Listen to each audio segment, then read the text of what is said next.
বৰ্তমান ৰাজ্যখনত অসমৰ মুখ্যমন্ত্ৰী ডাঙৰীয়া যি মানে উচ্ছেদৰ নামত ৰাজনীতি আৰম্ভ কৰিছে তাক আমি গৰিহণা দিছো। আজি চাওক, উচ্ছেদিত লোকসকলক আমাৰ দাবী আছিল যেন পুনৰ সংস্থাপন কৰক, তাৰ পিছত উচ্ছেদ কৰক।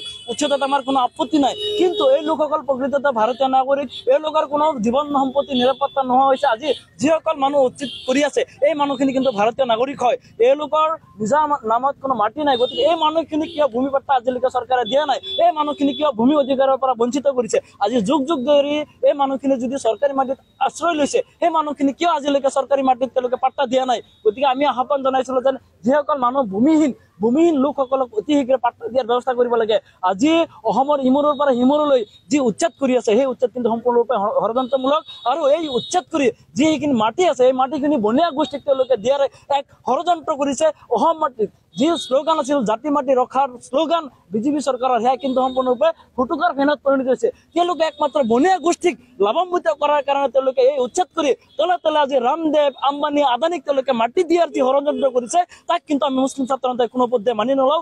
আমাৰ এটাই আহ্বান, অসমৰ ৰাইজে ৰাজপথলৈ ওলাই আহিব লাগে। এয়া কিন্তু জাতি মাটি ৰক্ষাৰ কাৰণে এই আন্দোলন, এই যেতিয়ালৈকে আমি ৰাজপথত ওলাই নাহিম, যেতিয়ালৈকে আমাৰ আন্দোলন আমি ঐক্যবদ্ধভাৱে কৰিব নোৱাৰিম, তেতিয়ালৈকে কিন্তু আমি সফল হ'ব নোৱাৰিম। আমি অসমৰ ৰাইজক এটাই আহ্বান জনাইছো, যিহেতু বৰ্তমান কিন্তু ভাগ ডিভাইড এণ্ড ৰুল পলিচি তেওঁলোকে আৰম্ভ কৰিছে। আজি ইংৰাজক তেওঁলোকে ফ'ল' কৰিছে। যি ইংৰাজৰ দিনত কিন্তু ডিভাইড এণ্ড ৰুল পলিচি আছিলে, আজি তাকে তেওঁলোকে অনুসৰণ কৰি RSSৰ নেতৃত্বত আজি অসমত যি উচ্ছেদ চলিছে, একমাত্ৰ বনীয়া গোষ্ঠীক তেওঁলোকে মাটি দিয়াৰ যি মানে আৰম্ভ কৰিছে তাক আমি গৰিহণা দিছো।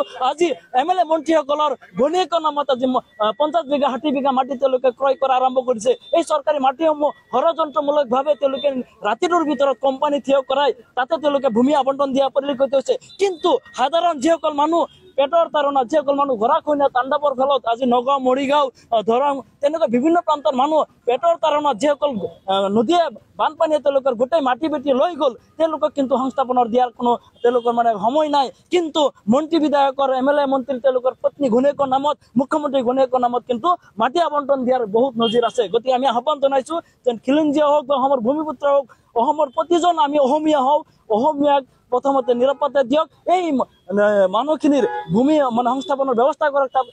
এইখিনি আমাৰ মূল দাবী আছিলে। অন্যথা মুছলিম ছাত্ৰসন্থাৰ যি আন্দোলন গোটেই সমজুৰি চলি থাকিব। আমাৰ বৰ্তমান ৰাজ্যৰ মুখ্যমন্ত্ৰী গৰাকী কিন্তু হিটলাৰী মানে ৰাজতন্ত্ৰ চলাবলৈ আৰম্ভ কৰিছে। আজি চাওক, হিটলাৰৰ কিন্তু পতন হৈছে। মুখ্যমন্ত্ৰী ডাঙৰীয়া আপুনি এষাৰ কথা কৈছিলে, কিন্তু আপোনাৰ মনত আছে নে নাই, কিন্তু কেঞ্চাৰ বেমাৰ হোৱাৰো লক্ষণ কিন্তু বহুত দিন নাই। আৰু এটা কথা স্পষ্ট যেন যিয়ে কিন্তু এই সৰ্বসাধাৰণ মানুহখিনিক হাৰাশাস্তি কৰিব তাৰ কিন্তু ওপৰত এজন আছে। আমি ওপৰত বিশ্বাসী। গতিকে এটা কথা, সৃষ্টিকৰ্তা আছে। গতিকে আপুনি যি উদ্ভণ্ডালি আৰম্ভ কৰিছে সেয়া কিন্তু সংবিধান বিৰোধী। আপুনি ৰাজধৰ্ম পালন কৰক, এতিয়া সময় আছে। আমি আহ্বান জনাইছো, আমাৰ আন্দোলন কিন্তু আপোনালোকে কণ্ঠৰোধ কৰিব নোৱাৰে। মোচাই কিন্তু আন্দোলন কৰিয়ে গৈ থাকিব, একমাত্ৰ ন্যায়ৰ স্বাৰ্থত, ৰাইজৰ স্বাৰ্থত, অসম আৰু অসমীয়াৰ স্বাৰ্থত।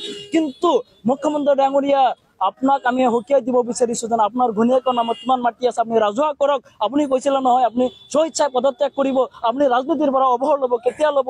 আজি আপোনালোকে কৈ থাকে যেন আপোনালোকৰ মন্ত্ৰিত্ব গুচি যোৱাৰ পিছত আপোনালোকৰ মন্ত্ৰীসকল কেনেকৈ চলিব।